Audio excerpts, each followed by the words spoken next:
Yeah. Before I get started, I want to say something about the narcissism of some sex assault victims. Oh, especially people who are victims of like serial offenders. The narcissism is actually part of their means of obstruction.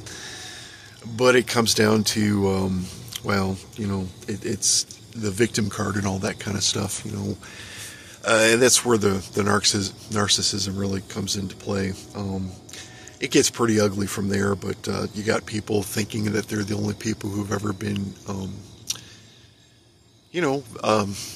sexually assaulted, things like that. I mean, it's worse in kids, and like I said, mostly because they're, for the most part, too young to understand what's going on.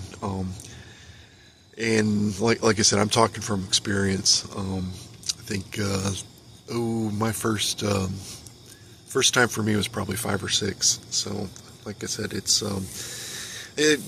like I said, I could go into it. There's a lot of trauma involved, and there's certain ways that like serial sex offenders can exploit that trauma.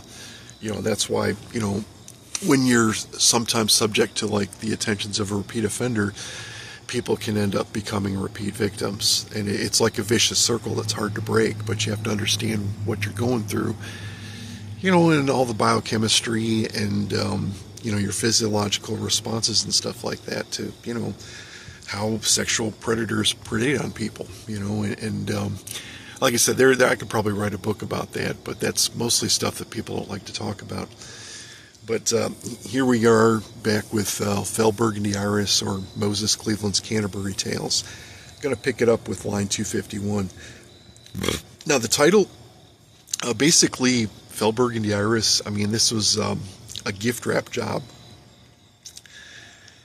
that was intended to be handed off to the FBI, because that's who does investigations and things like that, in regards to traitors. But, there's a lot more going on with that. So there's, that's where that came from. And the Moses Cleveland Canterbury Tales part, that's got a lot to do with like where Hansen fit with like clergy-related sex offenses, and his whole ego trip, his assassination threat against the Queen of England, which was to be his big encore after facilitating the near-fatal attempt on former President Reagan. And then the dedication,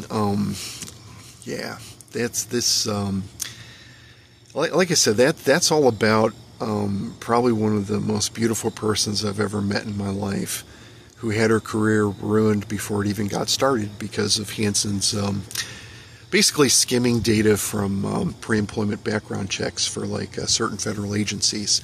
I mean, everybody knows who she is, so I'm not even going to mention her name, but that's where the dedication comes from. And like I said, I knew how this is pretty much going to end before it started, and it comes down to a traitor being a traitor, and you've got to carry on and follow through. You know what I'm saying? Because it's like they said, it's not my words, but Robert Hansen was the worst traitor that America's ever known. Somebody who definitely belongs in prison. Still wish they would have executed him. I think the world would have been a better place, and there would have been a hell of a lot less heartache for all the people involved. Especially the people that he compromised early on who weren't aware of it, not completely. But that's been, it's like I said, this whole thing's been the sole focus of my life for, going way back. When you start talking about food stamp trafficking, and where that fits in with the unfriendly intel, human intelligence grapevine, there's a lot going on with that. But like I said, there's it still comes down to oh shit, hold on, I'll be back.